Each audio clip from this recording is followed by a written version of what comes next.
الحمد لله كفى وسلام على عباده الذين اصطفى أما بعد. قال الله تبارك وتعالى في كلامه المجيد والفرقان الحميد بعد أعوذ بالله من الشيطان الرجيم بسم الله الرحمن الرحيم وما آتاكم الرسول فخذوه وما نهاكم عنه فانتهوا واتقوا الله إن الله شديد العقاب. وقد ورد في الخبر عن النبي الصادق الأبر أنه قال لا يؤمن أحدكم حتى أحب إليه من والده وولده والناس أجمعين أو كما قال عليه الصلاة والسلام. اللهم صل على سيدنا محمد وعلى آل سيدنا محمد بارك وسلم. اللهم صل على سيدنا محمد وعلى آل سيدنا محمد بارك وسلم. اللهم صل على سيدنا محمد وعلى آل سيدنا محمد بارك وسلم.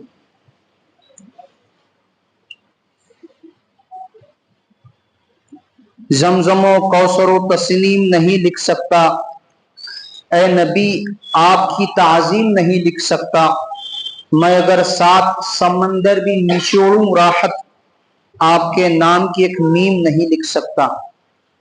معزز سامعین کرام، ملت اسلامیہ کے عزیز نوجوان و بزرگان ملت، یہ مہینہ جس سے ہم اور آپ گزر رہے ہیں ربیع الاول کا مہینہ ہے.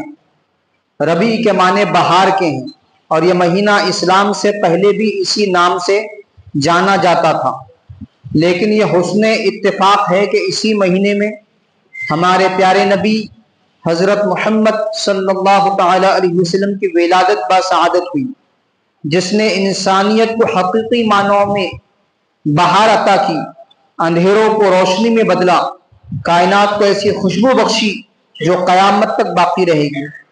اس مہینے میں نہ صرف آپ کی ولادت ہوئی بلکہ اسی ماہ ہجرت و عظیم الشان واقعہ پیش آیا جو اسلام کی دعوت اور فتوحات کا اصل مبدا اور نقطۂ آغاز ہے.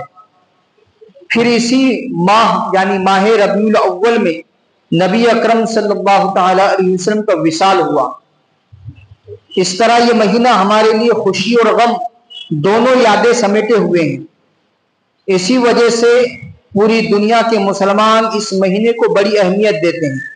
جگہ جگہ سیرت النبی صلی اللہ تعالی علیہ وسلم کے جلسے ہوتے ہیں، اجتماعات ہوتے ہیں، سیمینار منعقد کیے جاتے ہیں، اخبارات اور رسائل میں سیرت نمبر شائع ہوتے ہیں. لیکن یہ تمام چیزیں ہونے کے بعد سوال یہ پیدا ہوتا ہے کہ کیا صرف جلسے اور اجتماعات کافی ہیں؟ کیا محض حضور صلی اللہ تعالی علیہ وسلم کا ذکر اور آپ کے نام پر تقریبات ہی ہمارے فرض کو ادا کر دیتے ہیں؟ ہرگز نہیں. ہماری اصل ذمہ داری یہ ہے کہ ہم حضور صلی اللہ تعالی علیہ وسلم کے فضائل، آپ کے احسانات کو یاد کرنے کے ساتھ ساتھ اپنے دل میں یہ سوال زندہ رکھیں کہ آپ صلی اللہ تعالی علیہ وسلم کے ہم پر کیا حقوق ہیں اور کیا ہم ان حقوق کو ادا کر رہے ہیں. نبی اکرم صلی اللہ تعالی علیہ وسلم کی بعثت مبارکہ ہوئی، اب آپ کے حقوق ہم پر عائد ہوئے. من جملہ ان کے 5 حقوق بتلائے جا رہے ہیں جو رسول اللہ صلی اللہ تعالی علیہ وسلم کے امت پر ہے، ہم پر ہے. پہلا حق آپ صلی اللہ تعالی علیہ وسلم کی نبوت پر ایمان لانا. ایمان محض زبان کے بول کا نام نہیں ہے بلکہ قلب و نظر کے یقین کا نام ہے.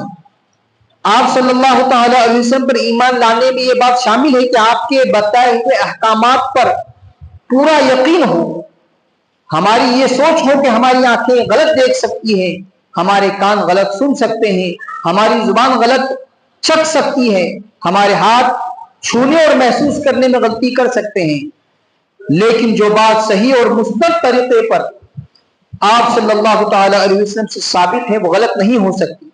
اگر یہ یقین دل میں گھر کر لے تو انسان کی عملی زندگی میں ایسا انقلاب آ جائے کہ اس کے شب و روز، اس کے شام و سحر بدل جائیں. مگر افسوس کہ ایسا نہیں ہے.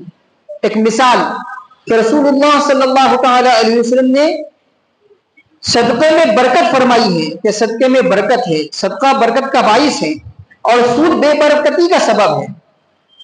ایک ایمان والا جس کے دل میں آپ کے ارشادات یقینی طور پر بیٹھ چکے ہیں، وہ تو اس پر یقین کر لے گا اور اس پر عمل کرے گا کہ کثرت سے صدقہ کرے گا اور سود سے بچے گا۔ لیکن جو دنیا دار ہیں، دنیا جس پر حاوی آ چکی ہے، جس کا ایمان کھوکھلا ہو چکا ہے، وہ کیا سوچے گا؟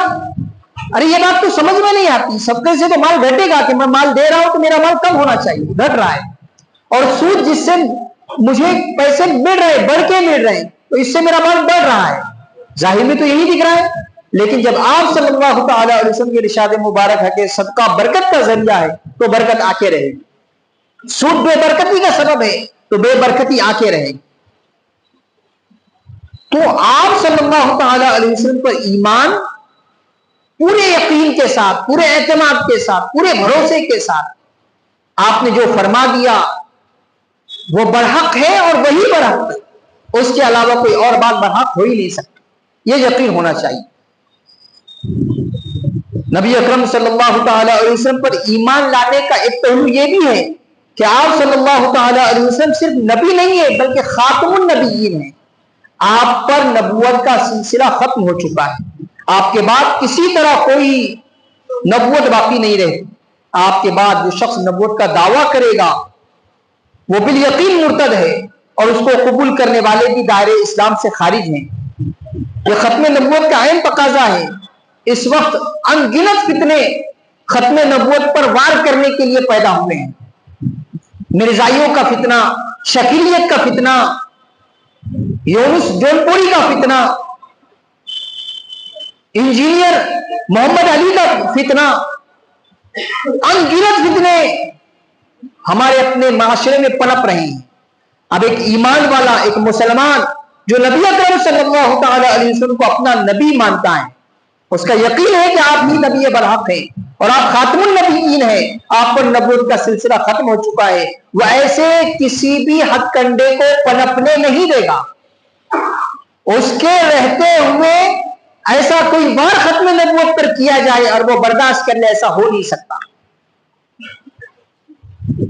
تو یہ حق ہے نبی اکرم صلی اللہ تعالی علیہ وسلم سے محبت کا، عقیدت کا، آپ سے تعلق کا، کہ ایسے کسی فتنے کو ہم پنپنے نہ دیں۔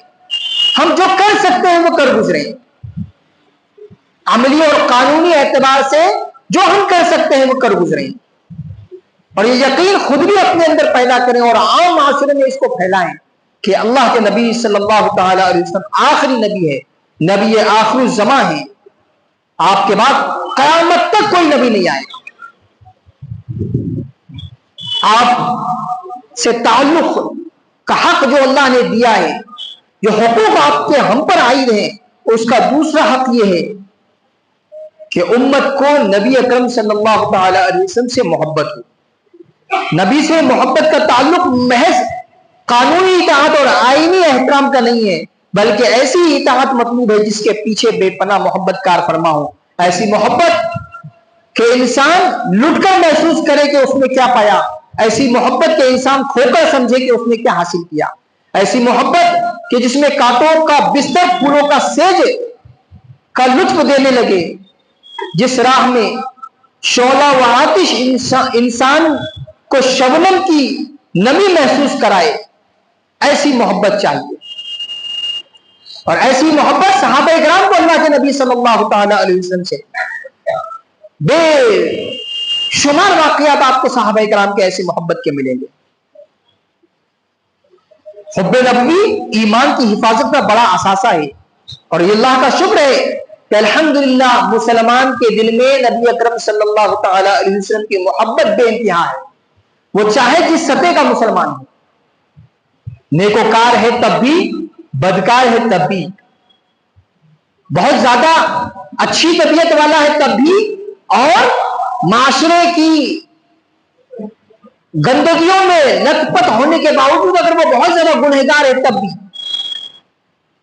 وہ شریعت سے آشنا ہے تب بھی، نابلد ہے تب بھی، اس کے دل میں نبی اکرم صلی اللہ تعالی علیہ وسلم کی محبت بے انتہا ہوتی ہے، اور یہ اللہ کی طرف سے ڈالی ہوئی چیز ہے۔ ایک شرابی کبابی بھی ہے، اگر اللہ کے نبی صلی اللہ تعالی علیہ وسلم کی محبت کا نمبر آئے، تذکرہ آئے تو وہ جان دے دے گا، لیکن محبت میں کمی آنے نہیں دے گا۔ اختر شیرانی ایک بہت بڑے شاعر گزرے ہیں، ہمیشہ نشے میں دھت رہا کرتے تھے۔ ایک بار میں بیٹھے ہوئے 4 بوتلیں چڑھا چکے تھے، 4 بوتلیں چڑھا چکے تھے۔ کمیونسٹ قسم کے کچھ نوجوان ان کے پاس ان کو چھیڑنے کے لیے آئے، اور ان کا مزاج یہ تھا کہ وہ اپنے علاوہ کسی کو شاعر سمجھتے ہی نہیں تھے۔ کتنے بھی بڑے شاعر کا نام ان کے سامنے لے لو، کسی کا نام لیا تو کہتے تھے میرا شاگرد ہے، کسی کا نام لیا تو کہتے تھے کہ ابھی سیکھ رہا ہے، یعنی اپنے سے بڑا کسی کو سمجھتے ہی نہیں تھے۔ انہوں نے شاعروں کے تذکرے چھیڑ دیے، انہوں نے سب کو گرانا شروع کیا۔ لگے ہاتھ انبیاء علیہ السلام کی بابت انہوں نے پوچھ لیا تو ٹوک دیا کہ یہ کون سی بات تم نے چھیڑ دی، یہ پوچھو ہم کون ہیں، یہ پوچھو کہ میری حیثیت کیا ہے۔ بات کو اور موڑ دیا، ادھر ادھر کی بات کرنے لگے۔ پھر ایک کمبخت کمیونسٹ نے نبی اکرم صلی اللہ تعالی علیہ وسلم کی بابت ان سے پوچھ لیا کہ ان کے بارے میں تمہاری کیا رائے۔ اللہ کے نبی صلی اللہ تعالی علیہ وسلم کا نام مبارک ابھی کان میں پڑا ہی تھا کہ آنکھیں سرخ ہو گئی، اور جو بوتلیں خالی کر چکے تھے اس بوتل کو لے کر اس کے سر پہ مارا، اور اس کو مارتے گئے روتے جا رہے تھے اور مارتے جا رہے تھے۔ ایسے کیسے لوگوں نے چھڑایا، گھر پہنچایا، ساری رات یہ کہہ کر روتے رہے کہ ایک ہی تو سہارا ہے بخشش کا کہ جس کے ناطے یہ امید ہے کہ بخشے جائیں گے، اور ان کا نام لے کر مجھ سے کہلوانا چاہتے ہیں۔ یہ محبت ہے، اور یہ ہر ایمان والے میں ہے، حب نبوی ہر ایمان والے میں ہے۔ لیکن اس محبت کا تقاضا یہ ہے کہ تیسرا جو حق ہے یہ محبت اطاعت کے ساتھ آئے، فرما برداری کے ساتھ آئے۔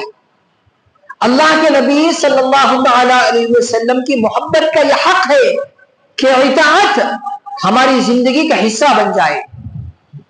آپ کی زندگی کو ہم ایسے اپنا لیں کہ دیکھنے والے کو محسوس نہ ہو کہ کوئی اور شخصیت ہے، پورا ہو بہو عکس آ جائے۔ ایک یہودی امام محمد رحمۃ اللہ علیہ کے چہرے کو دیکھ کر، اس کی نورانیت کو دیکھ کر کہہ رہا ہے ھذا محمدکم الاصغر فما محمدکم الاکبر، تمہارے چھوٹے محمد ایسے ہیں تو بڑے محمد کیسے ہوں۔ یہ اپنائیت ایسے اپنایا جائے، آپ کے طریقوں کو، آپ کی زندگی کو ایسے اپنایا جائے۔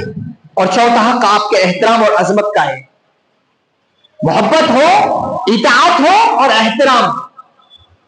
اللہ تبارک و تعالیٰ اللہ کے نبی صلی اللہ تعالی علیہ وسلم کے احترام میں فرما رہے لا ترفعوا اصواتکم فوق صوت النبی، اپنی آواز کو نبی کی آواز سے بھی بلند مت کرو۔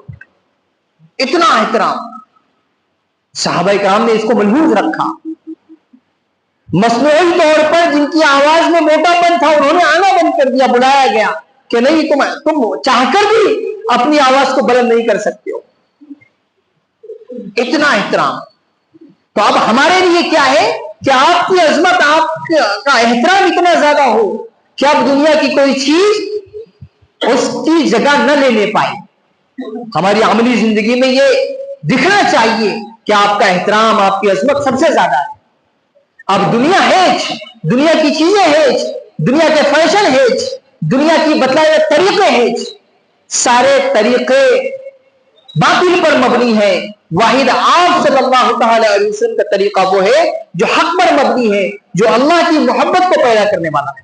قل ان کنتم تحبون اللہ فاتبعونی یحببکم اللہ، اگر تمہیں اللہ کی محبت چاہیے، تم چاہتے ہو کہ اللہ تم سے محبت کرے، تو میری اطاعت کرو، میری فرما برداری کرو، اللہ تم سے محبت کرے۔ تو اللہ کی محبت کا مظہر ہے آپ کی اطاعت، آپ کی فرما برداری، آپ کی باتوں پر یقین، اطاعت اور فرما برداری۔ اللہ تبارک و تعالیٰ قرآن عظیم الشان میں ارشاد فرما رہے فَلَا وَرَبِّكَ لَا يُؤْمِنُونَ حَتَّى يُحَكِّمُوكَ فِيمَا شَجَرَ بَيْنَهُمْ، کہ جب تک آپ کے فیصلوں کو یہ سر تسلیم کر کے اپنا نہیں لیں گے، آپ کے طریقوں کو اپنا نہیں لیں گے، آپ کے ارشادات کو اپنا نہیں لیں گے، تب تک یہ کامل مومن نہیں ہو سکتے۔ تو اطاعت اور فرما برداری کا امتحان ہر مرحلے ہم سے لیا جائے گا۔ زندگی کے ہر شعبے میں یہ جانچا پرکھا جائے گا کہ اللہ کے نبی صلی اللہ تعالی علیہ وسلم کے طریقوں پر زندگی گزر رہی ہے یا باطل پر مبنی لوگوں کے طریقوں پر زندگی گزر رہی ہے۔ تو آپ کی بدالت با سعادت ہمیں سبق دے کر جا رہی ہے، آپ کی بعثت کا مقصد ہمیں بتلا رہا ہے کہ زندگی کو گزارنا شریعت و سنت کے مطابق، جیسے اللہ کے نبی صلی اللہ تعالی علیہ وسلم نے زندگی گزار کر دکھائی ویسے گزارنی ہے، جو آپ نے احکامات بتائے ہیں اس پر عمل کرنا ہے، اپنی ساری زندگی کو نبی اکرم صلی اللہ تعالی علیہ وسلم کے فرامین کے حساب سے گزارنا ہے۔ اللہ تعالی کی امت اسلامیہ صحیح معنی میں اس مقصد کو اور مقصد حیات کو سمجھنے والی بن جائے۔ وآخر دعوانا الحمدللہ رب العالمین والصلاة والسلام علی سید الانبیاء والمرسلین صلی اللہ تعالی علیہ وسلم۔